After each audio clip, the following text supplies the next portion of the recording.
محمد و عجل فرجهم. خدا لعنت کند دشمنان امیرالمؤمنین علیه السلام را، خداوند متعال نصرت کند کسانی که امیرالمؤمنین علیه السلام را نصرت میکنند. شما بینندگان عزیز خوب ببینید که ابوبکر و عمر تمام شدند. ابوبکر و عمر بت‌هایی بودند که شکسته شدند الحمدلله رب العالمین. این شبکه‌های ضاله کفریه این بت‌ها را مانند این که سگ مرده را شما بیایید علم بکنید، او را نقش و نگار بدید و آرایش بدید، اینا نقش و نگار میدن، آرایش میدن و علم کردن این چند تا سگ مرده نجس جیفه را.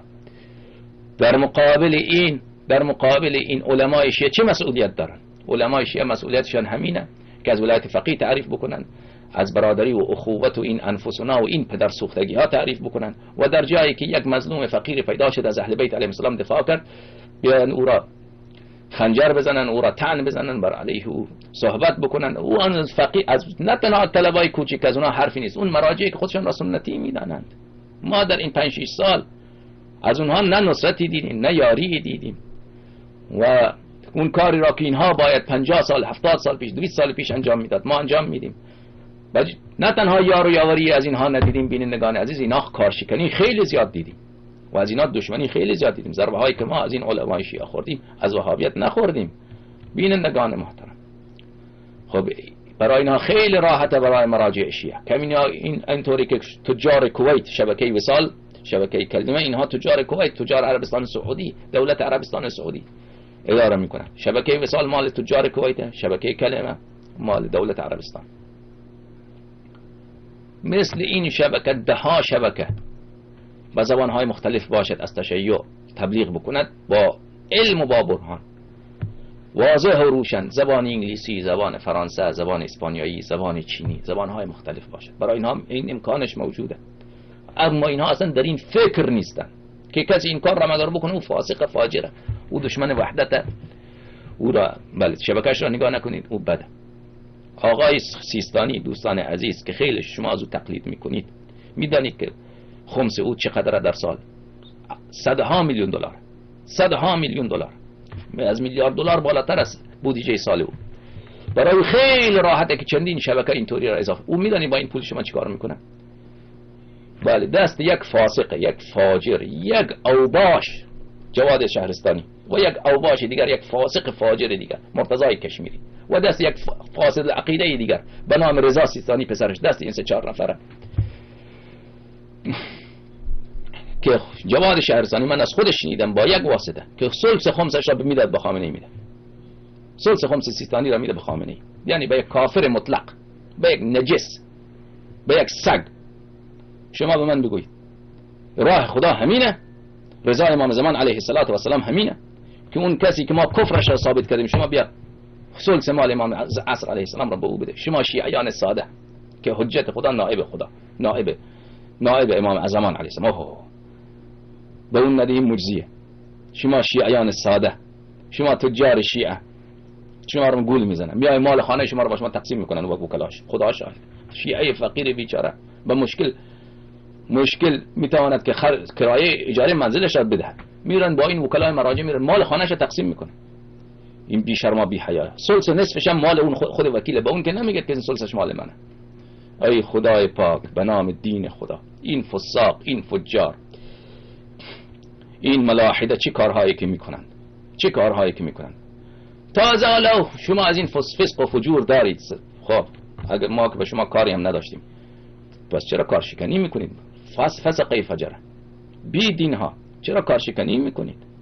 شما اگر خودتان خدمت امیرالمؤمنین علیه السلام نمی کنید، شما یک موقف ولایی، یک کار در راه نصرت حضرت زهرا سلام الله علیها انجام نمی دهید، چرا یک کسی دیگر اگر میخواد انجام بده در برابر او جبهه میگیرید؟ شما ملاعن، شما فسقه فجره، شما در برابر این همه بدعت ها، کفرهای خامنه‌ای نه تنها ساکت هستید، همیاری هم میکنید.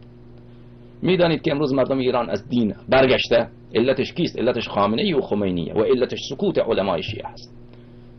خود خامنه‌ای در سخنرانی‌های خود مکرر متذکر میشود که اگر این نظام سقوط بکند بزرگترین لطمه را روحانیت میخورد. کاملا این درسته، کاملا این درسته، چون روحانیت آمده گدای در خامنه‌ای شده، چون روحانیت آمده مانند سگ دم میزنه بر دربار خامنه‌ای. به این خاطره و الا اگر روحانیت حسابش را از نظام ایران جدا میکرد خامنه‌ای سقوط بکنه نکنه، روحانیت و مرجعیت حوزه علمیه پابرجا میماند، چون حساب اینها جدا میشد. اما امروز اینطوری نیست. روحانیت امروز مداح دربار شده، مرجعیت امروز مداح دربار شده. امروز آلت دست یک فاسق فاجر، یک بنی امیه و بنی عباس حاضر شده. روحانیت و مرجعیت امروز حالش اینه. و مرکز اغلب گمراهی ها و جهالت های شیعه و بیدینی شیعه علمای شیعه شدند، مراجع شیعه شدند. من تنها از طلاب و اینا و طلاب که غرب زده از اونا گلایه ندارم، از اونا گلایه ای نیست. علمای شیعه، علمای سنتی که خودشان را سنتی میدارن در این مسئله خیلی مسئولیت دارن، خیلی زیاد مسئولیت دارن.